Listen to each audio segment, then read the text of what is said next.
মেঘাচ্ছন্ন আকাশ দৃশ্য সবসময়ই ভীষণ পছন্দ করে। চারিদিকে কেমন শীতল হাওয়া বইতে থাকে। রোদের তাপ এই সময়টাতে ফিল হয় না। আজকের দিনটা অনেকটা সেই রকম। তবুও এত সুন্দর আবহাওয়া দৃশ্যর মনটাকে খুশি করতে পারছে না। এক বিষণ্ণতায় ছেয়ে আছে তার মন। এমন কেন লাগছে? মানুষটাকে একটা দিন না দেখে এত অস্থির হয়ে উঠছে তার মন। যেমন তেমন করে ক্লাসগুলো শেষ করে বাসায় চলে আসলো দৃশ্য। দুপুরে খেতে বসেও খাবার যেন গলা দিয়ে নামছে না। অথচ মা তার পছন্দের কই মাছ ভুনা করেছে। কই মাছ দৃশ্য ভীষণ পছন্দ। এটা দেখলেই সে এক প্রকার খাবারের উপরে ঝাঁপিয়ে পড়ে। কিন্তু আজ তার সেই পছন্দের কই মাছটাও গলা দিয়ে নামছে না। কোনো কারণে মেয়ের মন খারাপ বিষয়টা বুঝতে পারলেন আনিকা কবির। না হলে নিজের পছন্দের মাছ দেখে ও মেয়ে খেতে পারছে না এটা হতে পারে না। কিছুটা চিন্তিত হয়ে তিনি বললেন, কিরে দৃশ্য মন খারাপ? মায়ের কথায় এক লোকমা ভাত মুখে পুরে দৃশ্য বলল, না তো মা। তাহলে ঠিকমতো খাচ্ছিস না কেন? কই মাছ দেখলে তো ঝাঁপিয়ে পড়িস, আর আজকে খাচ্ছিস না কেন? খাচ্ছি তো। মা ভাইয়া কোথায়? তোর ভাই কি বাসায় থাকে? সারাদিন টি করে বাইরে ঘুরে বেড়ায়। ভাইয়া সারাদিন বাইরে ঘুরলেও তোমরা কিছু বলো না, আর আমাকে একা কোথাও যেতে দাও না। তুই এখনো ছোট মানুষ, নিজের খেয়াল রাখতে জানিস না। তাছাড়া তোর বাবা মেয়ে মানুষের বাইরে থাকা খুব একটা পছন্দ করে না। দৃশ্য এবার কিছুটা মন খারাপ করে বলল, বাবার সব রুলস আমার জন্য। কথাটা বলেই দৃশ্য টেবিল থেকে উঠে চলে গেল। আনিকা কবির কিছুটা চিন্তিত মুখে মেয়ের যাওয়ার দিকে তাকিয়ে আছেন। মেয়ের মধ্যে যে অনেক কিছুর পরিবর্তন ঘটছে সেটা তিনি বুঝতে পারছেন। তবে দৃশ্যর এই স্বাধীনভাবে চলার ইচ্ছা দেখে তিনি অনেকটা চিন্তিত। কারণ তিনি খুব ভালো করেই জানেন সেটা কখনোই সম্ভব না। কারণ এই বংশের মেয়েদের স্বাধীনভাবে কখনো চলতেই দেওয়া হয়নি। আনিকা কবিরের বিয়ে হয়েছিল অনেক ছোট বয়সেই। তখন তিনি মাত্র এসএসসি পরীক্ষা দিয়েছে। লেখাপড়া করার তীব্র ইচ্ছা ছিল তার। কিন্তু বিয়ের পর তার সেই ইচ্ছাটাকে মাটিচাপা দিতে হয়েছে। তিনি মোটেও বিয়ে করতে রাজি ছিলেন না। তার পরিবার ছিল নিম্ন মধ্যবিত্ত। কিন্তু আশরাফ হোসাইনের জন্য যখন তাকে দেখা হয় তিনি এক দেখাই আনিকা কবিরকে পছন্দ করেন। আশরাফ হোসাইনের আর্থিক অবস্থা দেখে আনিকা কবিরের বাবা মা এই বিয়েতে রাজি হয়ে যান। বিয়ের পর তিনি আশরাফ হোসেনকে অনেকবার লেখাপড়া কন্টিনিউ করার কথা বলেছিলেন, কিন্তু কোনো লাভ হয়নি। তিনি বরাবরই এই প্রস্তাব নাকচ করে দিয়েছেন। এই মানুষটাকে তিনি ভীষণ ভয় পান, তাই কখনো আর এ বিষয়ে কথা বলেননি। সারাদিন বন্ধুদের সাথে আড্ডা দিয়ে সন্ধ্যার দিকে বাসায় ফিরছে ফাহিম। গলির মোড়ে আসতেই দেখতে পেল তমাকে। তমা তাদের বাসার গেটের সামনে দাঁড়িয়ে দুইটা বাচ্চা ছেলের সাথে ঝগড়া করছে। যাকে বলে কোমর বেঁধে ঝগড়া। ফাহিম কপাল কুঁচকে সামনে এগুলো। তমাকে উদ্দেশ্য করে বলল, এই তোর সমস্যা কি? এত বড় ধামড়ি মেয়ে হয়ে এই সন্ধ্যার সময় বাচ্চাগুলোর সাথে ঝগড়া করছিস? ফাহিমকে দেখে তমা যেন মুহূর্তেই চুপসে গেল। আর মনে মনে বলল, আমার তো মোটেও এই বাচ্চাগুলোর সাথে ঝগড়া করতে ইচ্ছা করে না। আমার তো তোমার সাথে ঝগড়া করতে ইচ্ছে করে ফাহিম ভাই। দিন রাত 24 ঘন্টা আমি তোমার সাথে ঝগড়া করতে চাই। রুটিন মাফিক ঝগড়া করব আমরা। ঝগড়া করতে করতে যখন আমি ক্লান্ত হয়ে পড়ব তখন তুমি এক গ্লাস পানি বাড়িয়ে দিবে আমার হাতে, আর বলবো আর ঝগড়া করে না সোনা। তমার কাছ থেকে কোনো জবাব না পেয়ে ফাহিম এবার ধমকে উঠল। ফাহিমের ধমক খেয়ে বাচ্চাগুলোর দৌড়ে পালালো আর তমার কিছুটা কেঁপে উঠল। তমা ভাবছে, এই লোকটার গুন্ডামি কি আমার কাছে আসলে বেড়ে যায়? কোনো অধিকারে আমাকে এত ধমক দিচ্ছে এই বদগুন্ডাটা। এই খারাপ লোকটা তো আমাকে ভালোবাসে না, তাহলে কেন এত ধমক দিবে? আমাকে যদি ভালোবাসতো তাহলে অন্য কথা ছিল, তখন না হয় এই ভণ্ড গুন্ডার গুন্ডামি সহ্য করতাম, কিন্তু না, গুন্ডাটা জীবনেও আমার ভালোবাসা বুঝবে না। নিজের ভাবনার রাজ্য থেকে বের হয়ে কিছুটা তোতলাতে তোতলাতে বলল, আমি তো অকারণে ঝগড়া করছিলাম না ফাহিম ভাই। ওই বিচ্ছু দুইটা আমার বাগানের এতগুলো ফুল ছিঁড়ে নিয়েছে। এত শখের বাগান আমার। ফাহিম কিছুটা বিরক্তি নিয়ে বলল, তোর ওই ফালতু বাগানের দুইটা ফুল ছিঁড়েছে বলে তুই এভাবে ঝগড়া করবি? দিন দিন কি তোর বয়স বাড়ে না কমে? খবরদার আমার বাগানকে ফালতু বলবেন না। আপনি জানেন কত কষ্ট করে আমি এতগুলা ফুল গাছের চারা কালেক্ট করেছি, কতদিন যত্ন নিয়ে তবেই এত সুন্দর ফুল ফুটেছে আমার বাগানে। আমি আজ পর্যন্ত একটা ফুল ছিলাম না, অথচ এই বিচ্ছু দুইটা কতগুলো ফুল ছিঁড়ে নিল। কথাগুলো বলতে বলতে মুখটা একদম কাদো কাদো করে ফেলল তমা। এতে ফাহিম বিরক্ত হল, চরম বিরক্ত। এই মেয়েটা এমন ছিচকাদুনে কেন? ছোটবেলা থেকে দেখে এসেছে কিছু হলেই কেঁদে কেঁদে চোখের জলে নাকের জলে ভাসিয়ে দেবে। ছি, কি বিচ্ছিরি লাগে তখন। ফাহিম চোখ কুঁচকে বলল, শোন, এমন নাটক আমার সামনে করবি না। আর সন্ধেবেলা বাসার বাইরে বের হয়েছিস কেন? চাচাকে বলে তোর খবর নিচ্ছি। আর তোর ওই বাগান কোনো দিন যেন আমি লণ্ডভণ্ড করে দেই তার ঠিক নাই। কথাটা বলেই ফাহিম আর এক মুহূর্ত দাঁড়ালো না, হেঁটে বাসার ভেতরে চলে গেল। তমা ভেজা চোখে ফাহিমের যাওয়ার দিকে এখনো তাকিয়ে আছে আর ভাবছে, আমার বাগানের কি হবে জানি না, তবে আপনি যে আমার মনটাকে লণ্ডভণ্ড করে দিয়েছেন সেটার কি হবে ফাহিম ভাই? দৃশ্য মন খারাপ করে পড়ার টেবিলে বসে আছে। গত 1 ঘন্টা যাবৎ সে পড়ায় মনোযোগ দেওয়ার চেষ্টা করছে, কিন্তু কিছুতেই মন বসাতে পারছে না। আজ সারা দিনে একবারও মাহাদের সাথে কথা হয়নি তার। মনটা ভীষণ ছটফট করছে। কয়েকবার কল করেছিল সে, কিন্তু কলটা রিসিভ হয়নি। বিরক্ত হয়ে ফোনটা বিছানায় আছাড় মেরে ফেলে দিয়েছে। এত কি ব্যস্ত যে তার কলটা রিসিভ করা যায় না? এই ভালোবাসে তাকে? এখনো তো কোনো বড় গায়ক হয়ে যায়নি, তাতেই এই ছেলের এই অবস্থা। যদি বড় কোনো গায়ক হয়ে যায় নিশ্চয়ই তাকে চিনতেও পারবে না। চারপাশে সুন্দরী মেয়েরা ঘুরঘুর করবে, সেখানে কি আর দৃশ্যের পাত্তা আছে? মুহূর্তেই মনটা ভীষণ ভার হয়ে গেল তার। আসলেই কি মাহাদ তাকে ভুলে যাবে? হাজারো মানুষের ভিড়ে সে কি হারিয়ে যাবে? নাকি মাহাদ তাকে ঠিক খুঁজে নিবে? এমন হাজারো চিন্তা দৃশ্যর ছোট্ট মাথায় ঘুরপাক খাচ্ছে। মনে মনে ভীষণ অভিমান হচ্ছে তার। আজ সে কিছুতেই এই অভিমানকে ভাঙতে দেবে না। মোটেও মাহাদের সেই দৃশ্য পাখি ডাকে গলে যাবে না। এই সব ভাবনার মাঝে দৃশ্যর ধান ভাঙ্গে ফাহিমের ডাকে। ফাহিম বলল, কিরে দৃশ্য, তোর মনোযোগ কোথায়?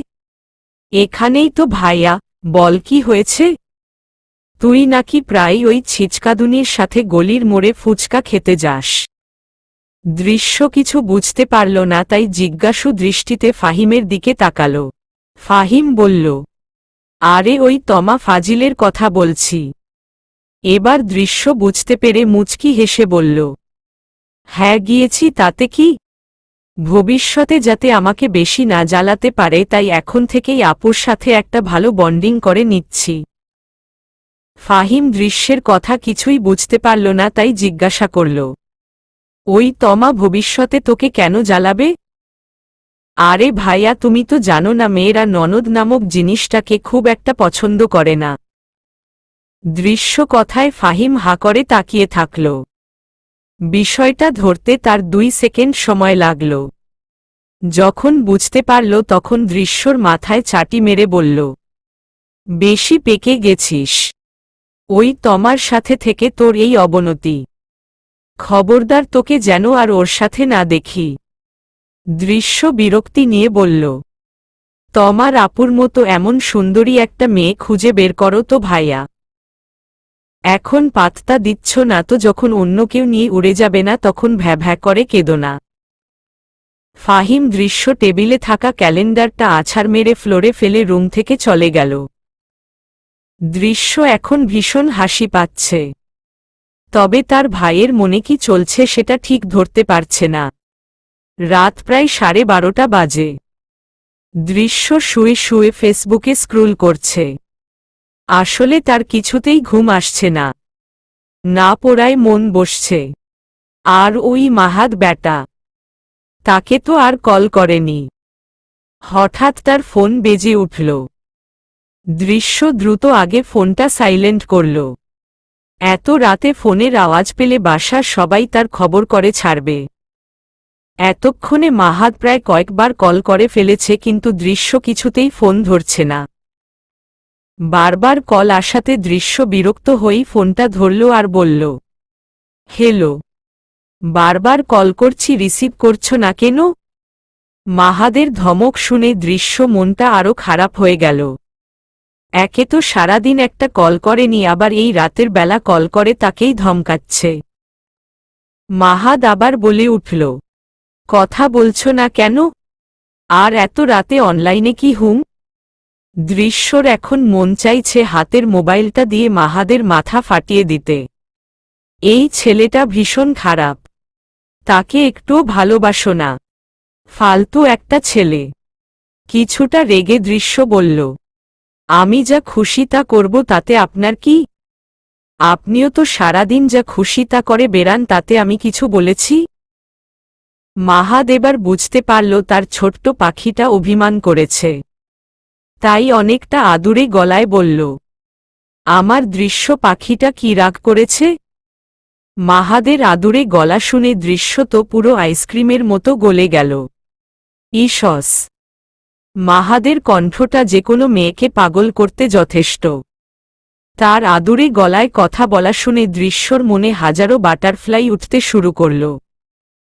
তবে পরমুহূর্তেই নিজেকে সংযত করে আবার রাগী গলায় বলল, আমি কোনো পাখি টাখি না, কেউ যেন মোটেও আমাকে আহ্লাদ দেখাতে না আসে। তাই নাকি? মনে হচ্ছে আমার দৃশ্য পাখিটা আজ আমাকে ভীষণ মিস করেছে। দৃশ্যর এখন চিৎকার করে বলতে ইচ্ছে করছে, শুধু মিস? আমি আপনাকে আজ ভীষণ রকমের মিস করেছি মাহাদ। না শান্তিতে বসতে পেরেছি, না খেতে পেরেছি, কোনো কিছুতেই মনোযোগ দিতে পারিনি। আপনি একটা চোর, আপনি আমার মনের সকল শান্তি চুরি করে নিয়ে গেছেন। একরাশ বিষাদ দিয়ে এখন আবার ঢং করতে এসেছেন? কিন্তু এমন কিছুই দৃশ্য মুখে বলতে পারল না। সে রাগ নিয়ে বলল, আমার বয়ই গেছে আপনাকে মিস করতে, আমি মোটেও আপনাকে মিস করিনি। দৃশ্যের কথা শুনে মাহাদ মুচকি হাসল আর বলল, সকাল থেকেই ভীষণ ব্যস্ত ছিলাম পাখি। সকালে আমার গানের প্র্যাকটিসে অনেক সময় লেগে গেছিল, আর আজকে আমার প্রোগ্রাম ছিল রাজশাহী শহরের বাইরে। দুপুরের দিকে একটু ফ্রি ছিলাম, তখন তুমি ক্লাসে ছিলে, আর প্রোগ্রামের সময় ফোনটা সাইলেন্ট করে রেখেছিলাম, তাই তোমার কল রিসিভ করতে পারিনি, বুঝেছ পাখি? কথাগুলো বলেই মাহাদ নিজেই হাসল আর ভাবল নিজের কাজের কৈফিয়ত সে কখনোই কাউকে দেয়নি। কিন্তু তার জীবনে এখন একটা মানুষ আছে যার কাছে তার প্রতিটা কাজের কৈফিয়ত দিতে হচ্ছে। তবে বিষয়টা যে মাহাদের কাছে খারাপ লাগছে তা কিন্তু নয়। কারো কাছে নিজের কাজের কৈফিয়ত দিতে এতটা ভালো লাগতে পারে তা তো মাহাদের জানা ছিল না। মাহাদের কথায় দৃশ্য এবার কিছুটা শান্ত হল। মানুষটা সব সময়ই তার সাথে ভীষণ আদুরে গলায় কথা বলে, যেন দৃশ্য 6 বছরের ছোট একটা বাচ্চা। মাহাদ আবার বলে উঠল, আমার ছোট্ট পাখিটার রাগ কমেছে? হুম, আজ তোমাকে ভীষণ মিস করেছি ছোট্ট পাখি। দৃশ্যর একবার বলতে মন চাইল, আমিও আপনাকে ভীষণ মিস করছি। আমার জীবনে এত বেশি মিস আমি আর কাউকে করিনি। কিন্তু সে বলল না। মাহাদ আবার বলল, অনেক রাত হয়ে গেছে, এখন ঘুমিয়ে পড়ো, কাল সকালে স্কুল আছে। কিন্তু দৃশ্যর কিছুতেই ফোন রাখতে ইচ্ছা করছে না। মনে হচ্ছে সারা রাত মাহাদের কথা শুনতে। কিন্তু সে সেই ইচ্ছাটা প্রকাশ করল না, কারণ আজ সারাদিন মাহাদ ভীষণ ব্যস্ত ছিল। নিশ্চয়ই অনেক টায়ার্ড, তাই সেও বাই বলে কল কেটে দিল। মাহাদ এই মুহূর্তে নিজের উপর ভীষণ বিরক্ত। এই নিয়ে সে প্রায় বেশ কয়েকবার গান রেকর্ড করার চেষ্টা করছে, কিন্তু প্রত্যেকবারই কোনো না কোনো ভুল হচ্ছে। কিছুতেই সে কনসেন্ট্রেট করতে পারছে না। তার এই অবস্থা দেখে আদ্রিয়ান বললেন, মাহাদ আজ বাদ দাও, আমরা বরং রেকর্ডিংটা কাল করি। মাহাদ মাথা নেড়ে সায় দিল। আসলে সে নিজেও বুঝতে পারছে তার বারবার ভুল হচ্ছে। রেকর্ডিং রুম থেকে বের হতেই আদ্রিয়ান বললেন, আরে মাহাদ, ব্যাপার না, এমন মাঝে মাঝেই হয়। মাহাদ অনেকটা মন খারাপ করে বলল, সরি ভাই, আজকের দিনটা পুরা ওয়েস্ট গেল। আসলে কিছুতেই কনসেন্ট্রেট করতে পারছিলাম না। ব্যাপার না, আসলে প্রায় সময়ই আমাদের পার্সোনাল লাইফের অনেক কিছুই আমাদের প্রফেশনাল লাইফে এফেক্ট করে। তাছাড়া তুমি বরাবরই এক টেকেই গান রেকর্ড করে ফেলো। সবসময় একরকম হবে এমন কোনো কথা নেই। মাহাদ মুচকি হেসে সেখান থেকে বেরিয়ে আসল। আদ্রিয়ান হচ্ছে একজন বড় মিউজিক ডাইরেক্টর। মাহাদের সিঙ্গিং ক্যারিয়ারের প্রথম দিক থেকেই সে আদ্রিয়ানকে চেনে। মাহাদের প্রথম দিকের সব হিট গানগুলো আদ্রিয়ানের ডিরেকশনে গাওয়া হয়েছে। মানুষটা ভীষণ সাপোর্ট করেছে তাকে, আর আজও করে। এই রাতেও রাস্তায় এত ট্রাফিক দেখেও মাহাদের কোনো ভাবান্তর হচ্ছে না, কারণ তার ভাবনা জুড়ে এখন শুধু দৃশ্য বিচরণ করছে। সে ভাবছে, দৃশ্য ঢাকায় কেন? তাহলে কি তার পুরো ফ্যামিলি ঢাকায় শিফট করেছে? কিন্তু দৃশ্য তার ফ্যাশন হাউজে জবই বা কেন করছে? কারণ তার জানা মতে দৃশ্য ফ্যামিলি এটা কখনোই অ্যালাউ করবে না। আচ্ছা, দৃশ্য কি আজও একা আছে, নাকি তার জীবনে খুবই স্পেশাল কেউ চলে এসেছে? কথাটা ভাবতেই মাহাদের বুক ধক করে উঠল। চোখ জোড়াও কেমন ঝাপসা হয়ে আসল। এই মেয়েটার আশেপাশেও সে কাউকে সহ্য করতে পারে না। আর আজ মেয়েটার জীবনে কি ঘটছে সে কিছুই জানে না। মাহাদ আর কিছুই ভাবতে চাইছে না। তার ভেতরটা তো এমনিতেই পুড়ে কয়লা হয়ে আছে, আবার সেই কয়লার আগুন জ্বালাতে চায় না সে। এই মেয়েটা কেন আবার তার সামনে আসলো? সে তো বহু কষ্টে নিজেকে অনেকটা সামনে নিয়েছিল, তাহলে এভাবে আবার তার জীবনে এসে কেন সব এলোমেলো করে দিচ্ছে? এই মেয়েটা কি তাকে কখনোই শান্তিতে থাকতে দেবে না? এতদিন চোখের সামনে না থেকে যন্ত্রণা দিয়েছে, আর এখন তো চোখের সামনে এসে যন্ত্রণার মাত্রা আরও বাড়িয়ে দিয়েছে। এই যন্ত্রণা থেকে কি মুক্তি মিলবে না? সকালের ঘুমটা যদি সমুদ্রের উত্তাল ঢেউয়ের ধ্বনিতে ভাঙ্গে, তবে সকালটা খুব বেশি মিষ্টি হবে, তাতে কোনো সন্দেহ নেই। দৃশ্যের জন্য আজকের সকালটাও ঠিক তেমনই মিষ্টি। বিছানা ছেড়ে উঠে সে পা বাড়াল ব্যালকনির দিকে। 7 তলার বারান্দায় দাঁড়িয়ে পুরো সমুদ্র সৈকতটাকে খুব ভালোভাবে পর্যবেক্ষণ করা যাচ্ছে। ব্যালকনির গ্লাসটা খোলা মাত্রই এক দমকা শীতল হাওয়া দৃশ্যকে ছুঁয়ে গেল। সাথে আরও তীব্রভাবে শোনা গেল সমুদ্রের ধ্বনি। দৃশ্য মুগ্ধ চোখে কিছুক্ষণ সেদিকেই তাকিয়ে রইল। এই মুহূর্তটা তার ভীষণ ভালো লাগছে। সময়টা এখানেই থেমে গেলে মনে হয় ভালো হতো। কোনো দুঃখ কষ্টও তার মনকে গ্রাস করতে পারত না। ব্যালকনি থেকে পিছনে ঘুরে তাকাতেই দেখতে পেল বিছানায় ঈশিতা ঘুমাচ্ছে। এই মেয়েটার শোয়ার ধরন একটুও ভালো না। হাত পা ছড়িয়ে ছিটিয়ে ঘুমানোর অভ্যাস। কই, সে আজ কয়েকটা বছর ধরে জিনিয়ার সাথে ঘুমাচ্ছে, কিন্তু কখনোই জিনিয়া তার গায়ের উপর হাত পা ছুঁড়ে ফেলেনি। গতকাল রাতেই দৃশ্য, ঈশিতা আর মৃদুল কক্সবাজার এসে পৌঁছেছে। বাস জার্নি দৃশ্যর কখনোই পছন্দ না। সে ভীষণ উইক হয়ে পড়ে এই সকল জার্নিতে। আজ বিকেলে মাহাদের একটা গানের শুটিং আছে কক্সবাজারে। মিস লুবনা তাদের এই টিম তাকে পাঠিয়েছে। মাহাদ এবং মডেল অরিনের ড্রেসগুলো তারা নিয়ে এসেছে। আবার মাহাদের মুখোমুখি হতে হবে ভেবে দৃশ্যর মনটা অস্থির হয়ে উঠল। বারবার কেন এই মানুষটার সামনে পড়তে হচ্ছে তাকে? সব ভাবনা বাদ দিয়ে দৃশ্য ওয়াশরুমের দিকে এগুলো। সকালের ব্রেকফাস্ট তারা হোটেলের লবিতে বসেই করছে। এটা একটা 5 স্টার হোটেল। দৃশ্য বারবার এদিক সেদিকে তাকিয়ে হোটেলটা পর্যবেক্ষণ করছে। খুব সুন্দরভাবে সাজানো গোছানো হোটেল। ঈশিতা সে কখন থেকেই বকবক করেই যাচ্ছে। আসলে সে ভীষণ এক্সাইটেড। মৃদুলের সাথে এই প্রথম সে বাইরে কোথাও বের হতে পেয়েছে। গত 1 বছরে সে এরকম নানা জায়গায় গেলেও মৃদুলের সাথে কখনোই তার যাওয়া হয়নি। মৃদুল চুপচাপ খাচ্ছে আর মাঝে মাঝে আর চোখে দৃশ্যকে দেখছে। এর মাঝে ঈশিতা বলে উঠল, এই 5 স্টার হোটেলগুলো আমার ভীষণ পছন্দ। এখানে আসলে নিজেকে কেমন রানী রানী ফিল হয়। যখন যেটা খুশি অর্ডার করো আর মুহূর্তেই তা সামনে চলে আসে। পারলে তো আমি সারা বছর এই হোটেলে থেকে যেতাম।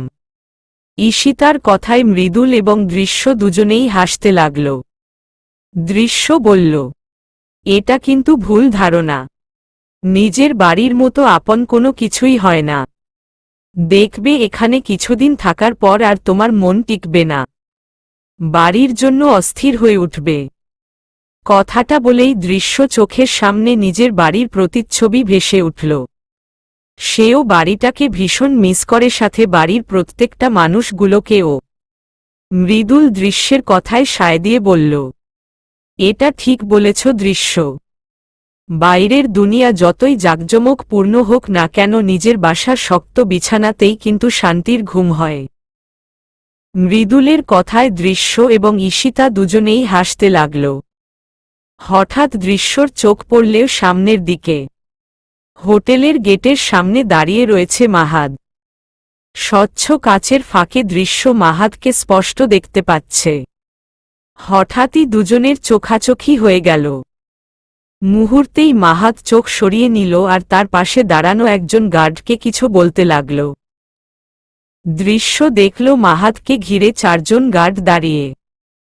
সম্ভবত মাহাদ এখন বাইরে বের হবে। সকাল সকাল দৃশ্যকে মাহাদ এই জায়গায় মোটেও আশা করেনি। তাহলে কি লুবনা ওকে পাঠিয়েছে? তবে সেই কয়েক সেকেন্ডে মাহাদের তীক্ষ্ণ নজর মৃদুলের বিষয়টা খুব সহজে ধরে ফেলেছে।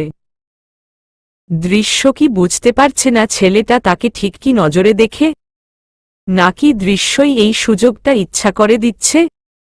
কথাটা ভাবতেই মাহাদের মাথায় রক্ত চড়ে উঠল।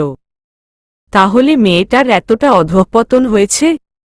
বিকেলের দিকে দৃশ্য খাটে অসহায় হয়ে বসে আছে। ঈশিতা গেছে অরিনের ড্রেসগুলো নিয়ে তার রুমে। আর তাকে বলেছে মাহাদের রুমে তার ড্রেস নিয়ে যেতে। কিছুক্ষণের মধ্যেই তারা শুটিং স্পটে পৌঁছবে। তাই এখনই রেডি হয়ে নিতে হবে। দৃশ্য কিছুতেই মাহাদের রুমে যেতে চাচ্ছে না। পরক্ষণেই নিজেকে সামলে নিল। এটা তার প্রফেশন। তাই এরকম অবুঝের মতো বিহেভ করাটা মনে হয় ঠিক হচ্ছে না। অনেকটা সাহস জুগিয়ে দৃশ্য গেল মাহাদের রুমের সামনে। সেখানে দরজার সামনে দাঁড়িয়ে আছে মাহাদের অ্যাসিস্ট্যান্ট রবিন। দৃশ্যকে দেখে হাসিমুখে দরজা খুলে দিল। দৃশ্যর বুকটা ধক ধক শব্দ করছে। নিশ্চয়ই আশেপাশের মানুষজন ও তার এই শব্দ শুনতে পাবে। নিজেকে খুব কষ্টের সংযত করে রুমে ঢুকল দৃশ্য। কিছু আশ্চর্য ব্যাপার, মাহাদ রুমে নেই। দৃশ্য ব্যালকনির দিকে এগিয়ে গেল। সেখানেও কাউকে দেখতে পেল না। হঠাৎ কিছুর শব্দ পেয়ে দৃশ্য পিছনে ঘুরে তাকাল। কিন্তু যা দেখল তাতে তার নিঃশ্বাস বন্ধ হয়ে আসছে। মনে হচ্ছে এই রুমে অক্সিজেন সাপ্লাই বন্ধ হয়ে গেছে। সে কি একবার বেলকুনির গ্লাসটা খুলে দেবে? এই মুহূর্তে তার মুক্ত হাওয়ার বড্ড প্রয়োজন। মাহাদ শুধু একটা ব্ল্যাক জিন্স পরে আছে। একটা তোয়ালে দিয়ে মাথা মুছতে মুছতে বের হয়েছে সে। এই রূপে সে মাহাদকে কখনোই দেখেনি। এতদিন সে মাহাদের এই ফোলা পেশিগুলো জামার উপর থেকে দেখেছে, কিন্তু আজ। আচ্ছা, এখানে কি সিক্স প্যাক আছে? মনের অজান্তেই দৃশ্য গুনতে শুরু করল। হ্যাঁ, আসলেই সিক্স প্যাক। হঠাৎ মাহাদ দৃশ্যকে দেখে কিছুটা অবাক হল। দৃশ্য মুহূর্তেই চোখ নামিয়ে নিল। ছি, এতটা বেহায়া হয়ে গেছে সে। নিজের উপরই রাগ হচ্ছে তার। দৃশ্য গলা নামিয়ে বলল, আপনার আজকের কস্টিউম এখানে আছে। কথাটা বলেই হাতের বক্সটা বিছানার উপর রেখে সে সোজা দরজার দিকে হাঁটতে লাগল। এখানে আর এক মুহূর্ত তার পক্ষে থাকা সম্ভব না। দেখা যাবে দম আটকে এখানেই মারা গেছে। দৃশ্য দরজাটা খোলা মাত্রই হঠাৎ করে পেছনে থেকে এক শক্ত হাত দরজাটা আবার শব্দ করে লাগিয়ে দিল। মুহূর্তেই দৃশ্যর পুরো শরীর কেঁপে উঠল। তার কি এখন সেন্সলেস হয়ে যাওয়া উচিত? কয়েকবার শুকনো ঢোক গিলে দৃশ্য পেছনে তাকাল। মুহূর্তেই এক কদম পিছিয়ে গেল, কিন্তু বেশি দূর যেতে পারল না, দরজায় আটকে গেল। মাহাদ তার খুব কাছে দাঁড়িয়ে আছে। এখন তার ঠিক কি করা উচিত তা সে বুঝতে পারছে না। এই জায়গা থেকে পালাতে পারলে সে বেঁচে যায়। মাহাদ তার দুই হাত দরজায় দিয়ে দৃশ্যকে মাঝে আবদ্ধ করে রাখল। দৃশ্য যেন বরফের মতো জমে গেছে। মাহাদের স্পর্শ তার গায়ে না লাগলেও মাহাদের উত্তপ্ত নিঃশ্বাস মুখে ঠিক আছড়ে পড়ছে। এতগুলো বছর পর আবার সেই অনুভূতির জোয়ার বয়ে যাচ্ছে তার মনে।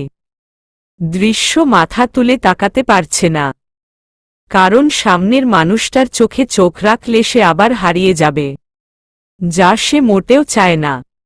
হঠাৎ ভারী কণ্ঠে মাহাদ বলে উঠল, বেশ উড়ছ মনে হয় আজকাল। পাখা গজিয়েছে তাই না? ছেড়ে রেখেছি বলে যা খুশি তাই করে বেড়াবে? মনে রেখো, যতই উড়ো না কেন নাটাইটা কিন্তু আমার হাতে। প্রয়োজন পড়লে পাখা কেটে খাঁচায় ঢুকিয়ে রাখব। মাহাদের কথা শুনে দৃশ্যর পুরো শরীর প্রচণ্ড রকমের কাঁপতে লাগল। এত বছর পর তার সাথে কথা হচ্ছে, অথচ সেখানেও হুমকি। তার চাইতে কথা না বললেই তো ভালো ছিল। এই মানুষটা আসলেই খারাপ। তার ক্ষত হৃদয়টাকে আরও ক্ষতবিক্ষত করে দিচ্ছে। তার হৃদয় রক্তক্ষরণ হচ্ছে, সেটা কি মানুষটা দেখতে পারছে না? দেখবে কিভাবে? এখন তো সে ভীষণ ফেমাস মানুষ। দৃশ্যর মতো সাধারণ মানুষের হৃদয়ের অবস্থা কি আর বুঝবে এই মানুষটা? এতক্ষণে দৃশ্যর দুচোখ বেয়ে অনবরত অশ্রু গড়িয়ে পড়তে শুরু করল। মাহাদ সেদিকে মোটেও ভ্রুক্ষেপ করল না। আবার রাগী কণ্ঠে বলে উঠল, তোমার আদরের ভাই কই? আজকাল মনে হয় বোনকে দিয়ে টাকা কামাই করা লাগে তার। এখন তোমাদের মান সম্মান যায় না?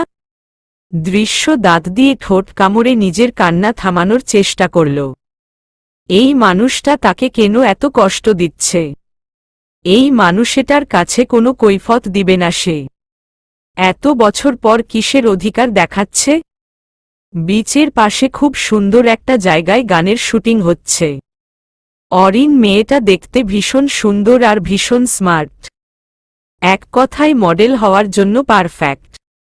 ক্যারিয়ারও বেশ ভালো চলছে তার। এটা নিয়ে মাহাদের সাথে তৃতীয়বারের মতো কাজ করছে।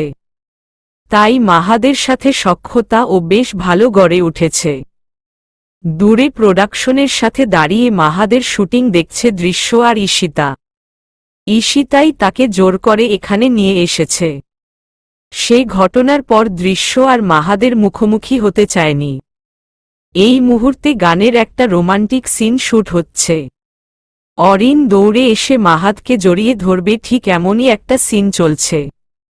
দৃশ্য সেদিকে ইচ্ছে করে তাকাচ্ছে না। তার মনে হচ্ছে কেউ তার বুকে বড় কোনো তলোয়ার দিয়ে আঘাত করছে। ঠিক এই ভয়ে সে মাহাদের কোনো মিউজিক ভিডিও দেখে না। কিন্তু কপাল দোষে আজ সামনে থেকে এই সব দেখতে হচ্ছে। তারপর আবার একই সিন বারবার রিটেক নেওয়া হচ্ছে। দৃশ্যর মাথায় একটা জিনিস আসে না যে একজন সিঙ্গারকে কেন মডেল হতে হবে। সিঙ্গাররা শুধু গান গাইবে, কিন্তু না, এই ছেলের সব করতে হবে। অসভ্য একটা। ভীষণ বিরক্ত হয়ে দৃশ্য ঈশিতাকে বলল, ঈশিতার আমার এখানে ভীষণ বিরক্ত লাগছে, চলো না একটু সামনে সমুদ্রে হাঁটি। আচ্ছা ঠিক আছে চলো। দৃশ্যর যাওয়ার দিকে মাহাদ একদৃষ্টিতে তাকিয়ে আছে। এতক্ষণ সে ইচ্ছে করে দৃশ্যকে জ্বালানোর জন্য একই সিন বারবার রিপিট করছিল, কিন্তু যাকে জ্বালাতে চাইছিল সে তো নিজেই চলে গেল। তাই মাহাদ আর সময় নিল না, একবারেই সিন কমপ্লিট করল। দৃশ্য আর ঈশিতা একসাথে সমুদ্রের পাড়ে হেঁটে যাচ্ছে। হঠাৎ দৃশ্য বলল, মৃদুল ভাইয়াকে নিজের মনের কথা বলছো না কেন? দৃশ্যের কথায় ঈশিতা কিছুটা অবাক হল। মৃদুলের ব্যাপারটা তো সে কখনোই কারো সাথে শেয়ার করেনি, তাহলে দৃশ্য জানল কি করে? ঈশিতার অবাক হওয়া দেখে দৃশ্য মুচকি হাসল আর বলল, অবাক হওয়ার কিছু নেই, তোমাকে দেখেই বোঝা যায় তুমি মৃদুল ভাইয়াকে কতটা ভালোবাসো। ঈশিতা মলিন হেসে বলল, যদি তাই হতো তাহলে মৃদুল কেন বুঝতে পারে না? এমনও তো হতে পারে তিনি সবই বুঝে। সে যদি বুঝত তাহলে তো ভালোই হতো। ঈশিতা জানো মাঝে মাঝে ভালোবাসি বলাটা অনেক জরুরি হয়ে পড়ে। একটা সম্পর্কে সরি বলাটা ঠিক যতটা জরুরি ভালোবাসি বলাটা ঠিক ততটাই জরুরি। কিন্তু আমার ভীষণ ভয় হয় দৃশ্য, যদি সে আমাকে ফিরিয়ে দেয়। সেটা তার ডিসিশন, কিন্তু তোমার মনের কথাটা তাকে জানানো দরকার। এবার ঈশিতা মুচকি হেসে বলল, কিন্তু আমার কেন যেন মনে হয় সে তোমাকে পছন্দ করে। এ কথা শুনে দৃশ্য খুব একটা অবাক হল না, কারণ মৃদুলের ব্যবহার দেখলে যে কেউ সেটা আন্দাজ করতে পারে। দৃশ্য ঈশিতার মনের অবস্থাটা বুঝতে পারছে। হেসে বলল, কিন্তু আমার দিক থেকে তেমন কিছু নেই। আচ্ছা দৃশ্য, তুমি কি কখনো কাউকে ভালোবাসনি? দৃশ্য একদৃষ্টিতে দূরের সমুদ্র ঢেউগুলো পর্যবেক্ষণ করতে লাগল আর বলল, হ্যাঁ বেসেছি তো, ভীষণ ভালোবেসেছি। যতটুকু ভালোবাসলে নিজেকে হারিয়ে ফেলা যায়। আমার জীবনের ম্যাজিক্যাল মোমেন্টগুলো তার কাছ থেকে পেয়েছি। কে সে? আমার ভীষণ দেখতে ইচ্ছে করছে। দৃশ্য মলিন হেসে একবার পেছনে তাকাল। মানুষের ভিড়ের মাঝে আবছা মাহাদকে দেখা যাচ্ছে। সে আবার দৃষ্টি ফেরানো সমুদ্র পানে আর বলল, ভালোবাসাটা আমার কাছে থাকলেও সেই মানুষটা আমার কাছে নেই। ঈশিতা বিস্ময় নিয়ে বলল, আল্লাহ, কি বলো? তোমাদের কি ব্রেকআপ হয়ে গেছে? কথাটা শুনে দৃশ্য মুচকি হেসে বলল, আমাদের সম্পর্কটা এতটাই গভীর ছিল যে সেখানে ব্রেকআপের কোনো অস্তিত্ব নেই। তোমার মতো এত কিউট একটা মেয়েকে কেউ কি করে কষ্ট দিতে পারে? তোমার এমন কেন মনে হলো যে আমি কষ্টে আছি? তেমন কিছুই না, আমি ভীষণ ভালো আছি। সবচাইতে বড় কথা, আমি স্বাধীনভাবে আছি, ঠিক মুক্ত পাখির মতো। মাহাদ আর দৃশ্য তখন গভীর প্রণয়ে বিভোর। দিনে স্কুলে তাদের বেশ কয়েকবার দেখা হয়। তারপরও মাহাদ বিকেলে দৃশ্যর কোচিংয়ের সামনে এসে দাঁড়িয়ে থাকে আরও একটা বার প্রিয়তমাকে দেখতে। সারারাত জেগে ফোনালাপ চলে তাদের। সময়গুলো যেন স্বপ্নের মতো কাটছে। দৃশ্য আর নাবিলা বের হয়েছে কোচিংয়ের জন্য। কোচিংয়ের কাছাকাছি আসতেই দৃশ্যর নজর পড়ে রাস্তার ধারের একটা আম গাছের দিকে। গাছের ঝুলন্ত পাকা আমের লোভ দৃশ্য কিছুতেই সামলাতে পারছে না। তাই সে নাবিলাকে তার ব্যাগটা ধরিয়ে দিয়ে গাছে উঠে পড়ল। এদিকে নাবিলা বারবার তাকে মানা করছে, কিন্তু কে শুনে কার কথা। মাহাদ অনেকক্ষণ ধরে দৃশ্যের জন্য গলিতে অপেক্ষা করছে, কিন্তু এই মেয়ের আসার নাম নেই। কয়েকবার কল করেছে কিন্তু রিসিভ করছে না। কিছু একটা ভেবে সে সামনের দিকে এগোতে লাগল।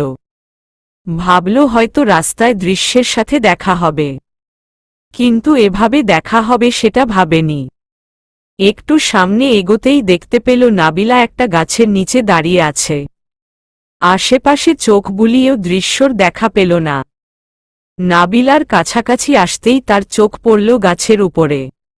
সাথে সাথে মাহাদের মাথায় হাত। এই মেয়ে কি জীবনেও বড় হবে না? বাদরামি এই মেয়ের রগে রগে মিশে আছে। এই মেয়ে গাছে কি করছে? মাহাদ চিৎকার করে ডেকে বলল, এই ফাজিল মেয়ে, তুমি গাছে উঠে কি করো? মাহাদকে দেখে দৃশ্য কিছুটা ভয় পেল, তবুও জোরপূর্বক হেসে বলল, গাছে উঠে মানুষ কি করে আমিও তাই করছি। মশা মারছি। আমার সাথে ফাজলামো করছো? এখান থেকে পড়লে একদম ভেঙে গুঁড়ো গুঁড়ো হয়ে যাবে। তাতে কি হয়েছে? তখন কি আর আমার সাথে কথা বলবেন না? আমাকে বিয়ে করবেন না? দৃশ্য, এটা মজার করার টাইম না। এখনই নিচে নামো, কারণ আমি যদি গাছে উঠি তাহলে তোমার খবর আছে। একদম থাপড়াইতে থাপড়াইতে নিচে নামাবো। দৃশ্য এবার কিছুটা ভয় পেল। এই ছেলের যা রাগ, দেখা যাবে সত্যি সত্যি তাকে থাপ্পড় মেরে বসেছে। তাই কোনো রিস্ক নেওয়া যাবে না। তাই সে ধীরে ধীরে গাছ থেকে নিচে নেমে আসল। মাহাদ যেন এতক্ষণে স্বস্তির নিঃশ্বাস ফেলল। মাহাদ ভেবে পায় না এই উঁচু গাছটায় বাদরটা কিভাবে উঠল। যদি ভুল করেও এখান থেকে পড়ে যেত তাহলে? মাহাদ আর ভাবতে পারল না। সে এগিয়ে এসে দৃশ্যর চুল থেকে পাতাগুলো ছাড়াতে লাগল। পুরাই জঙ্গলি অবস্থায় এই মেয়ের। এদের অবস্থা দেখে নাবিলা মুচকি মুচকি হাসছে। মাহাদ দৃশ্যর বেনুনি করা চুলে টান মেরে বলল, ফাজিল মেয়ে, আর কোনোদিন যদি দেখেছি এমন করতে? দৃশ্য মাথায় হাত বুলাতে বুলাতে বলল, ঠিক আছে, এমন করব না, তবে একটা শর্তে। মাহাদ কপাল কুঁচকে বলল, কি শর্ত? দৃশ্য এবার মুচকি হেসে বলল, এই গাছ থেকে আমাকে মিনিমাম 5টা আম আমাকে পেড়ে দিতে হবে। মাহাদ একবার গাছটার দিকে তাকিয়ে তারপর বলল, ইম্পসিবল। আমার কি তোমার মতো মাথার দুটো তার ছেঁড়া নাকি? দৃশ্য বিরক্ত হয়ে বলল, আমার মাথার তার ছিঁড়া তাই না? এখন তো আমি প্রতিদিন এই গাছে উঠব। দৃশ্যের কথা শুনে নাবিলা খোঁচা মেরে বলল, দৃশ্য এবার চুপ যা বইন। মাহাদ ভাই রেগে গেলে কিন্তু ঝামেলা হয়ে যাবে। দৃশ্য ও তার কানে কানে বলল, রেগে যাক বা যাই করুক, এই ব্যাটা আমাকে তার ছেঁড়া বলেছে না। আজকের ওর খবর আছে। এতক্ষণের মাহাদের ভীষণ রাগ উঠে গেছে। এই জেদি মেয়েকে নিয়ে সে সংসার করবে কিভাবে? এই মেয়ে নির্ঘাত আমাকে নাকানি চুবানি খাওয়াবে। তবে সে চাইলেও দৃশ্যর সাথে কঠোর হতে পারে না। তাছাড়া এই মেয়ে কোনো বিশ্বাস নেই। দেখা যাবে সত্যি সত্যি প্রতিদিন এই গাছে উঠে বসে আছে। অবশেষে সিদ্ধান্ত নিল যে করেই হোক আম তাকে পেড়ে দিতে হবে। অনেক খোঁজাখুঁজি করে একটা লাঠি পেল। বেশ কিছুক্ষণ চেষ্টা করে কয়েকটা আম পাড়তে পারল। তারা যখন আম পাড়ায় ব্যস্ত তখন হঠাৎ দৃশ্যর চোখ গেল পিছনের রাস্তার দিকে। একটা লোক লাঠি নিয়ে দৌড়ে তাদের দিকে আসছে। দৃশ্যর আর বুঝতে বাকি রইল না এটা গাছের মালিক। দৃশ্য দ্রুত আমগুলো কুড়িয়ে চিৎকার করে বলল, নাবিলা জলদি ভাগ। নাবিলা কথাটা শুনেই দৃশ্যের দিকে তাকাতেই দেখল দৃশ্য অলরেডি দৌড়। সে কিছু না বুঝেই দৃশ্যের পিছনে দৌড়ে গেল। কিন্তু এদিকে মাহাদ পুরো বোকা বনে গেল। দুই বান্ধবীর হল কি? কিন্তু কয়েক মুহূর্ত পরেই বুঝল তাদের দৌড়ানোর কারণ। একটা লোক লাঠি হাতে দৌড়ে তার সামনে এসে দাঁড়িয়েছে। এতক্ষণে লোকটা গালিগালাজ শুরু করে দিয়েছে। লোকটার গালিগালাজ শুনে মাহাদে কান গরম হয়ে উঠল। দৃশ্য যে তাকে এভাবে ফাঁসিয়ে চলে যাবে তা তো সে ভাবতেই পারেনি। লোকটা কিছুক্ষণ বকাবকি করার পর মাহাদের দিকে ভালো করে তাকিয়ে বলল, ওই তুমি আমজাদের পোলা না? মাহাদ যেন এবার অস্বস্তিতে পড়ে গেল। তার মানে এই লোক তার বাবাকে চেনে। এ কোনো বিপদে পড়ল। বাবার কানে একথা গেলে লজ্জায় তার মাথা কাটা যাবে। মাহাদ মাথা নিচু করে বলল, জি। আরে বাবা, এত বড় হয়েও তোমরা এখনো গাছের আম চুরি করো? আমজাদ এত ভালা মানুষ, তার পোলা হয়ে তোমারে এই কাম মানায় না। মাহাদ যেন এবার চরম লজ্জায় পড়ল।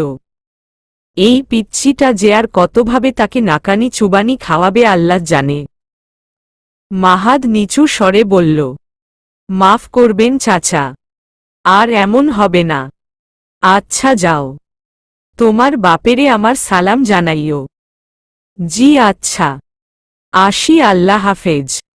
মাহাদ সেই দিন কোনো মতে সে স্থান ত্যাগ করল। আল্লাহ বাঁচিয়েছে, লোকটা আর লাঠি দিয়ে দু এক ঘা বসিয়ে দেয়নি, তাহলে আর মানসম্মান থাকত না তার। সময়টা তখন প্রায় বছরের শেষের দিকের। খুব শীঘ্রই মাহাদের এইচএসসি পরীক্ষা শুরু হবে। তাদের টেস্ট পরীক্ষা শেষ। তবুও মাহাদকে স্কুলের সামনে ছুটির পর প্রায় প্রতিদিনই দেখা যায়। নিজের প্রিয়তমাকে একটা বার দেখার লোভ কিছুতেই সামলাতে পারে না। প্রতিদিন দৃশ্যকে তাদের এলাকা অবধি পৌঁছে দিয়ে আসে। দৃশ্যর আজকাল মনটা খুব খারাপ থাকে। আগে স্কুলের পুরো সময়টাতেই মাহাদকে একাধিকবার সে দেখতে পারত, কিন্তু এখন শুধুমাত্র ছুটির সময় তার দেখা পাওয়া যায়। আর কিছুদিন পর হয়তো সেটুকু দেখাও পাবে না, কারণ মাহাদ ভার্সিটির জন্য ঢাকায় চলে যাবে। তখন মাহাদকে ছাড়া কি করে থাকবে? মাহাদ তাকে প্রতিদিন বাসা অবধি পৌঁছে দিতে চায়, কিন্তু দৃশ্যের জন্য পারে না। দৃশ্য তো খুব ভালো করেই জানে তার বাবা আর ভাই ঠিক কোনো জাতের মানুষ।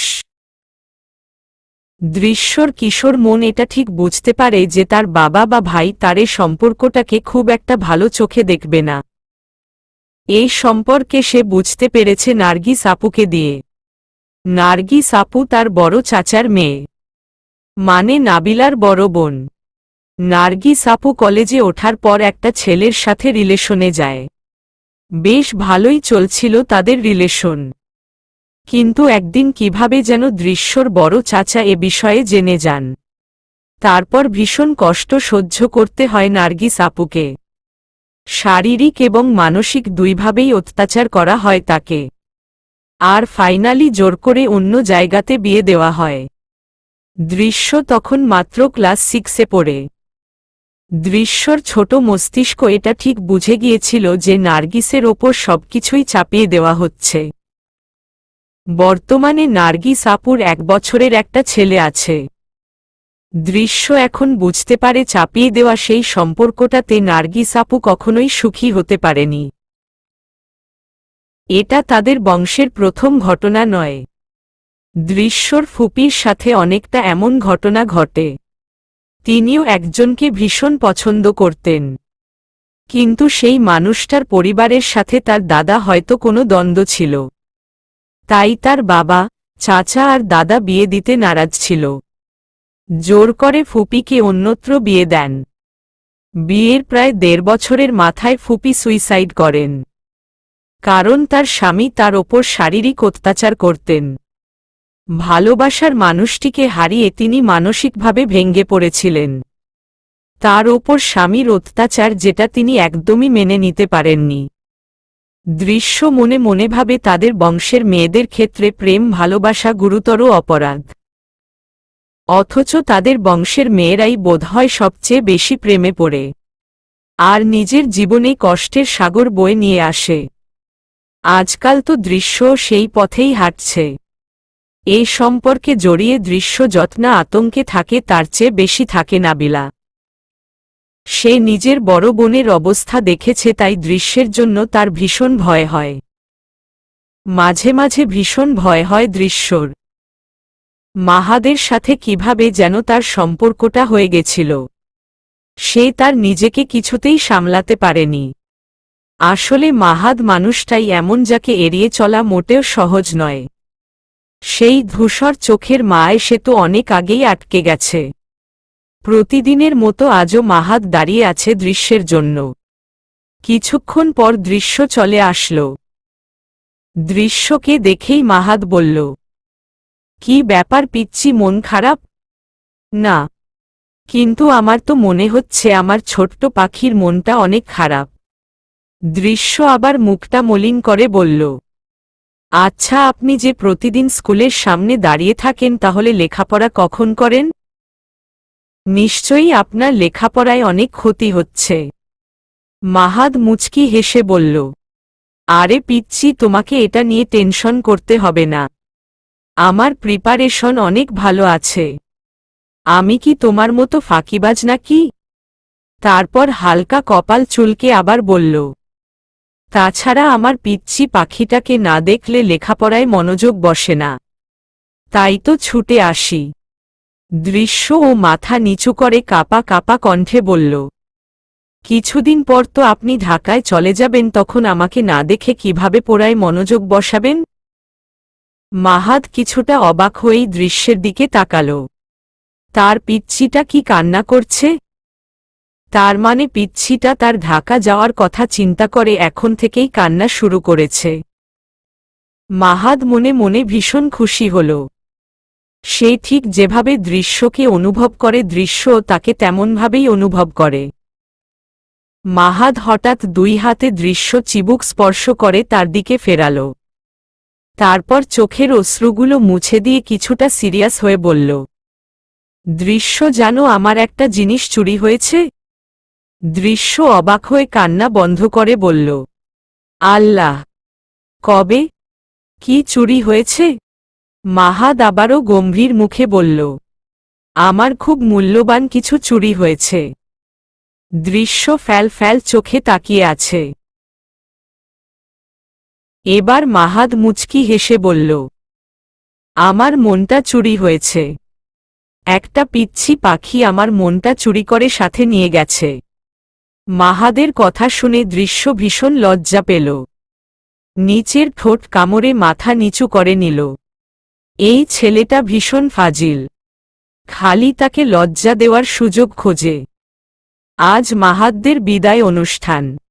দৃশ্য আয়নার সামনে বসে বারবার কাজল দিচ্ছে, কিন্তু তার অশ্রুকণা সেই কাজলকে লেপটে দিচ্ছে। আজ সে বেবি পিঙ্ক কালারের একটা শাড়ি পরেছে। এই শাড়িটা খুঁজতে সে তার বড় চাচির আলমারিতে হামলা দিয়েছিল কিছুক্ষণ আগে। মাহাদ একবার বলেছিল দৃশ্যকে পিঙ্ক কালার শাড়িতে ভীষণ মানাবে। সকাল থেকে এক্সাইটেড থাকলেও এখন তার ভীষণ খারাপ লাগছে। বিদায়। ঠিক তাই। এখন থেকে মানুষটাকে চাইলেই যখন তখন স্কুলে পাওয়া যাবে না। পরীক্ষাটা শেষ হলেই মানুটাকে এই শহরেও দেখা যাবে না। কথাগুলো ভাবতেই দৃশ্যর দম বন্ধ হয়ে আসছে। হঠাৎ নাবিলার ডাকে দৃশ্য ভাবনার জগৎ থেকে ফিরে আসে। দৃশ্যর অবস্থা দেখে নাবিলা বলে, কিরে দৃশ্য, চোখের কাজল লেপটে চ্যাপটে কি করেছিস? দৃশ্য মলিন সুরে বলল, দেখ না, কিছুতেই কাজল চোখে রাখতে পারছি না। কাজল রাখতে পারছিস না নাকি চোখের জল? কথাটা বলার সাথে সাথে আবার এক ফোঁটা অশ্রু ঝরে পড়ল। নাবিলা সেটা মুছে দিয়ে বলল, এতটা ভালোবাসিস মাহাদ ভাইয়াকে? দৃশ্য কিছুই বলতে পারল না। মাথা নিচু করে উপরে নিচে ঝাঁকাল। পরিস্থিতি ঠান্ডা করতে নাবিলা মুচকি হেসে বলল, তুই তো সেই রে দৃশ্য, আমাদের অত্র এলাকার ক্রাশ বয়কে পটিয়ে ফেলেছিস। আমিও কিন্তু ভাইয়ার উপর ছোট খাটো ক্রাশ খেয়েছিলাম। যখন সবাই জানতে পারবে, দেখবি মেয়েরা জলে পুড়ে যাবে। দৃশ্য মলিন সুরে বলল, আমি মোটেও তাকে পটাইনি। আমি তো কখনো তাকে ইমপ্রেস করার চেষ্টাও করিনি। এমনকি আজ অবধি ভালোবাসি এটাও বলিনি। দৃশ্যর কথা শুনে নাবিলা মনে হয় আকাশ থেকে পড়ল। সে বলল, কি, তুই এখন অবধি ভালোবাসি বলিসনি? তাহলে প্রেম শুরু হলো কিভাবে? শুধু আমি কেন, সেও বলেনি। আর ভালোবাসি বললেই শুধু ভালোবাসা হয়? আমরা তো না বলেও বুঝে গেছি একজন অপরজনের মনের কথা। অবাক হয়ে নাবিলা বলল, আমার জন্য এমন একটা পিস খুইজা দে বইন। আমিও প্রেম কইরা ধন্য হই। নাবিলার কথা শুনে দৃশ্য হেসে দিল আর বলল, খুঁজতে হবে না, দেখবি আমার মতো একদিন হঠাৎ আকাশ থেকে টপকায়া পড়বে। দুই বোন হাসতে হাসতে রেডি হয়ে নিল। মৌ বেচারি শাড়ি পরে মহা ঝামেলায় আছে। তার উপর বান্দরগুলি এখনো স্কুলে এসে পৌঁছায়নি। করিডোরে দাঁড়িয়ে ভীষণ বিরক্ত হচ্ছে। হঠাৎ পেছনে থেকে কেউ বলে উঠল, আমাকে বিদায় দিতে এত সুন্দর সাজ দিয়েছেন বাচ্চা বেআইন। মৌ দেখল জয় গ্রে কালারের একটা পাঞ্জাবি পরে আছে। চুলগুলো জেল দিয়ে মনে হয় সেট করেছে, না হলে এমন খাড়া হয়ে দাঁড়িয়ে আছে কেন? সে বিরক্ত নিয়ে বলল, আপনার জন্য সাজব কেন? আর আমাকে বাচ্চা বলবেন না। জয় কুটিল হেসে মৌয়ের কাছাকাছি চলে আসলো আর মৌয়ের কানে কানে বলল, মনে রেখো এই সাজ যেন শুধুই আমার জন্য হয়, কারণ অন্য কারো জন্য হলে আমি মোটেই অ্যালাউ করব না। কথাটা বলে মৌয়ের মুখে একটা ফু দিয়ে চোখের উপরের চুলগুলো সরিয়ে দিল। মৌ আবেশে চোখ বুজে নিল। কেমন অদ্ভুত অনুভূতি হলো তার। দৃশ্যদের রিকশা স্কুল গেটে থামতেই তারা দেখতে পেল মাহাদ তার বাইকে হেলান দিয়ে দাঁড়িয়ে রাফসানের সাথে কথা বলছে। মূলত সে দৃশ্যর জন্যই অপেক্ষা করছে। ইসস, গ্রে কালারের পাঞ্জাবিতে মানুষটাকে মারাত্মক লাগছে। দৃশ্য ভাবছে এই মারাত্মক সুন্দর মানুষটা তার ব্যক্তিগত, একান্ত ব্যক্তিগত। দৃশ্যকে দেখে মাহাদ এগিয়ে আসলো আর হাত বাড়িয়ে দিল। দৃশ্য হাসি মুখে তার হাত ধরে রিকশা থেকে নেমে আসলো। দৃশ্যকে নামাতে নামাতে মাহাদ তার কানে কানে বলল, এই ল্যাপটানো কাজল কালো চোখে কি আমাকে ভৎস করতে চাইছ? আমি কিন্তু এমনি ধ্বংস হয়ে আছি তোমার মাঝে। দৃশ্যর পুরো শরীর থরথর করে কাঁপতে লাগল। এমনটা মাহাদের কথা শুনে হয়েছে তা কিন্তু নয়, বরং তার কাজে হয়েছে। দৃশ্যকে রিকশা থেকে নামিয়েই আলতো হাতে তার উন্মুক্ত পেটে হালকা স্লাইড করেছিল মাহাদ। এতে দৃশ্যের যেন 440 ভল্টের ঝটকা খেল। দৃশ্যর অবস্থা দেখে মাহাদ কানে কানে বলল, এটা কি তোমার পেট ছিল না তুলা? আমার কিন্তু এখন বারবার ছুঁয়ে দিতে মন চাইছে। দৃশ্য অগ্নি চোখে মাহাদের দিকে তাকাল। মনে মনে সে মাহাদকে বেশ কয়েকটা গালি দিল আর বলল, তুমি ভীষণ অসভ্য হয়ে গেছ, আরেকবার ছুঁয়ে দেখো হাত ভেঙে দেব। মাহাদ কুটিল হেসে নিচু স্বরে বলল, তুমি কি কোনোভাবে আমাকে আরেকবার ছুঁয়ে দেওয়ার জন্য অফার করছ? তুমি বললে একবার কেন, হাজার বড় ছুঁতে রাজি আছি। দৃশ্যর এবার মেজাজ গরম হচ্ছে। এই ছেলেটা মানুষকে যেমন শান্ত ভাব দেখায় কিন্তু মোটেও সে তেমন না। চরম অসভ্য বেয়াদব ইতর এই লোক। রাফসান এগিয়ে এসে নাবিলাকে উদ্দেশ্য করে বলল, কি বেআইন, আপনাকে নামতেও কি হেল্প করব? না ভাইয়া, লাগবে না। রাফসান এবার মাহাদকে উদ্দেশ্য করে বলল, কিরে ভাই, তুই কি সব প্রেম এখানেই করে নিবি? আগে ভিতরে চল। রাফসানের কথায় দৃশ্য ভীষণ লজ্জা পেল। মাহাদ হেসে বলল, তোর কি জ্বলে নাকি ভাই? হ্যাঁ ভাই, জ্বলবে না কেন? 2 বছর ধরে মামাতো বোনকে পটানোর চেষ্টা করতেছি কিন্তু পারছি না। আর ব্যাটা তুই 1 বছর ধরে প্রেম করে বেড়াচ্ছিস। রাফসানের কথায় নাবিলা আর মাহাদ হাসতে শুরু করলেও দৃশ্য ভীষণ লজ্জা পেল। কয়েকদিন আগে মাহাদের ধমক খেয়ে দৃশ্য এখন তুমিতে এসেছে। মাহাদের একটাই কথা, আপনি বললে কেমন পরপর মনে হয়, তাই তুমি করে বলতে হবে। প্রথম কিছুদিন ভীষণ লজ্জা লাগলেও এখন কিছুটা সহজ হয়ে এসেছে। বরাবরের মতো আজও মাহাদ স্টেজে গান গাইল। অনুষ্ঠান শেষে তারা বেশ কিছুক্ষণ কাপল পিক তুলল। তানিম বিভিন্ন অ্যাঙ্গেলে তাদের কাপল পিক তুলে দিল।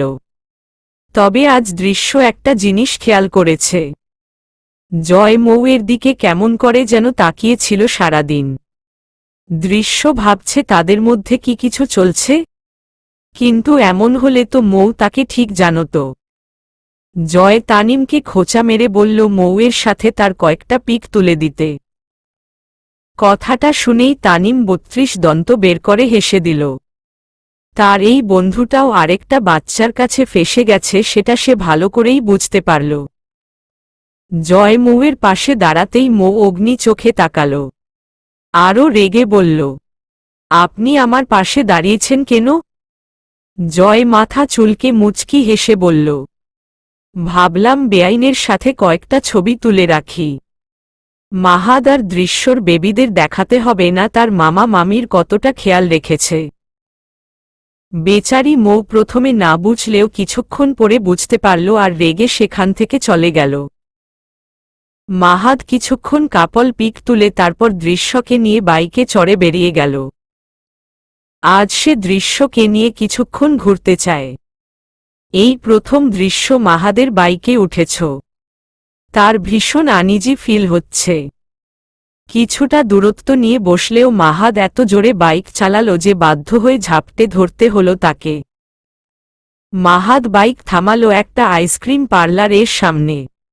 আর দৃশ্যকে উদ্দেশ্য করে বলল, যতটুকুন মন চায় খেতে পারবে কিন্তু অসুস্থ হওয়া যাবে না।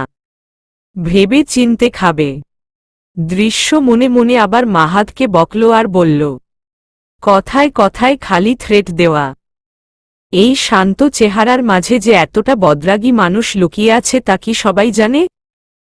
দৃশ্য বসে বসে আইসক্রিম খাচ্ছে আর মাহাদ একমনে দৃশ্যকে দেখে যাচ্ছে। দুজনের চোখাচোখি হতেই দৃশ্য বলল, এভাবে কি দেখছ? একটা ছোট্ট পরীকে। দৃশ্য কিছুটা লজ্জা পেল। কিছুক্ষণ নীরবতার পর মাহাদ বলল, দৃশ্য পাখি। হমম। ঠিক এমনই বেবি পিঙ্ক কালার শাড়িতে তোমাকে আমি একটা স্পেশাল দিনে দেখতে চাই। দৃশ্য কপাল কুঁচকে বলল, কোনো স্পেশাল দিন? মাহাদ নিচু স্বরে দৃশ্য কানে কানে বলল, আমাদের ফার্স্ট নাইটে। বেচারি দৃশ্য কিছুই বুঝতে পারল না। কিছুটা কনফিউজড হয়ে বলল, ফার্স্ট নাইট মানে? মাহাদ হাসবে না কাঁদবে বুঝতে পারল না। তার এখন পেট ফেটে হাসি পাচ্ছে। কিন্তু সে যদি এখন হাসে তবে দৃশ্য রেগে যাবে। আর সে তার পিচ্চিটাকে রাগাতে চাচ্ছে না। তাই মুচকি হেসে বলল, যখন সময় আসবে তখন বুঝাবো। ওকে।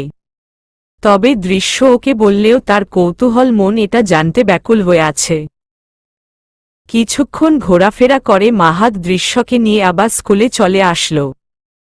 ফাহিম তাদের এলাকার ক্লাবে বসে বন্ধুদের সাথে আড্ডা দিচ্ছে। রিজভি, অমিত, রকি আর রাহুল ফাহিমের বন্ধু। তবে রিজভি তার বেস্ট ফ্রেন্ড। হঠাৎ রকি বলে উঠল, মামা মালটা জোসনা। রকিব কথায় সবাই রাস্তার দিকে তাকাল। সেদিকে তাকাতেই ফাহিমের মেজাজ গরম হয়ে গেল। তমা যাচ্ছে রাস্তা দিয়ে। রকির এই বিষয়গুলি ফাহিমের মোটেও পছন্দ না। ১ নম্বরের মেয়েবাজ। ফাহিম বলল, এই মাল কোনো ধরনের শব্দ? ফার্দার যেন এগুলো না শুনি। আর এই মেয়েটার দিকে তাকাবি না। ও আমার পরিচিত। রকি বলল, আরে মামা চিল। এত রেগে যাচ্ছিস কেন? যা আর বলবো না। ফাহিম আর ১ মিনিটও বসল না, তাদের থেকে বিদায় নিয়ে বাসার দিকে রওনা হল। ফাহিম যাওয়ার সাথে সাথে রিজভিও বেরিয়ে গেল। রকি একটা বিচ্ছিরি গালি দিয়ে বলল, ফাহিম মাদা সমস্যা কি? বন্ধুর বোন বলে আমি দৃশ্যর দিকে তাকাই না। না হলে উইটা কিন্তু সেই মাল ছিল। আর আজ এই মালটাকে পছন্দ হল। কিন্তু শালার তাতেও সমস্যা। রকির কথা শুনে বাকি ২ বন্ধুও বিচ্ছিরি হাসি দিল। ফাহিম দ্রুত হেঁটে তমার কাছাকাছি পৌঁছাল। আর বলল, এই ফাজিল মেয়ে দ্বারা বিকেল বেলায় এই রাস্তা দিয়ে তোর কেন আসতে হলো? সারা বছর না পাশের গলি দিয়ে আসিস? ফাহিমের কথায় তমা কিছুটা অবাক হল। আর মনে মনে বলল, আমি যে পাশের গলি দিয়ে প্রতিদিন আসি সেটা ফাহিম ভাই কি করে জানল? তার মানে কি ফাহিম ভাই আমাকে খেয়াল করে? না, তা হবে কেন? এই গুন্ডা তো এলাকায় শুধু গুন্ডামি করে। আমাকে দেখার সময় আছে নাকি তার? তমা এবার বলল, আমার যে গলি দিয়ে খুশি সেই গলি দিয়ে আসব, তাতে আপনার কি? আমি বলছি আজকের পর থেকে যেন তোকে এই গলি দিয়ে আসতে না দেখি।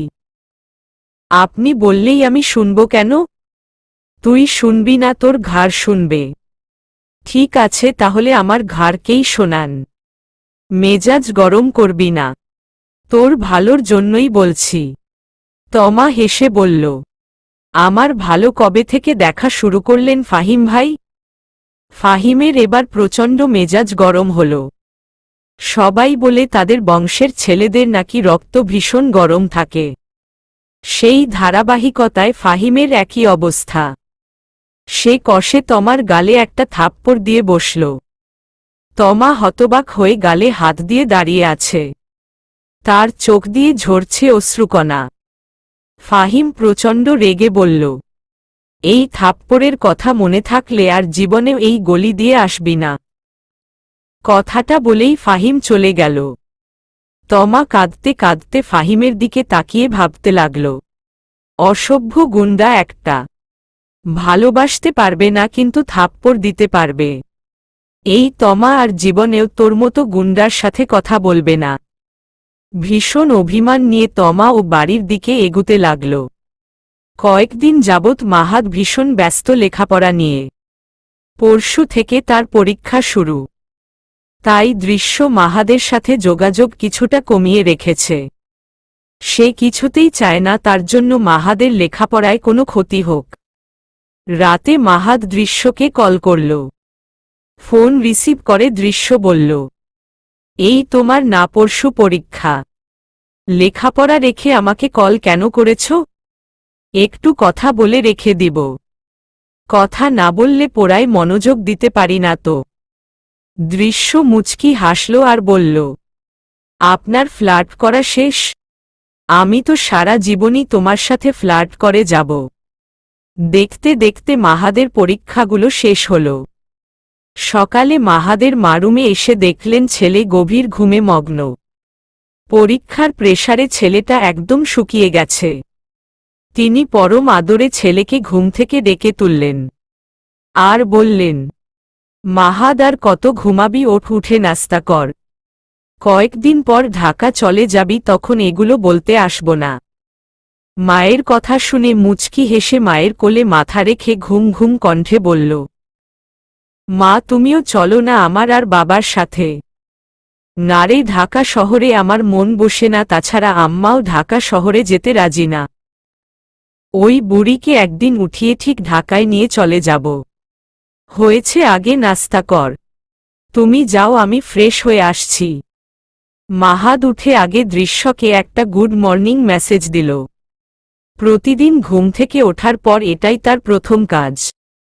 আজকাল তার মনটা ভীষণ অস্থির হয়ে আছে। এই পিচ্চিটাকে রেখে ঢাকায় কি করে একা থাকবে সেটা ভেবে পাচ্ছে না। মন চাইলে ছুটে যেতে পারবে না তার কাছে। একটা দীর্ঘশ্বাস ফেলে সে ফ্রেশ হতে চলে গেল। নাস্তার টেবিলে আমজাদ রহমান বললেন, তা মাহাদ, ঢাকায় শিফট করছো কবে? ভর্তি পরীক্ষা কিন্তু খুব জলদি, তাই কোচিংয়ে ভর্তি হতে হবে।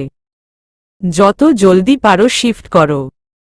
মাহাদ একটা দীর্ঘশ্বাস ফেলে বলল, এই তো বাবা, কদিনের মধ্যেই করব। চলবে।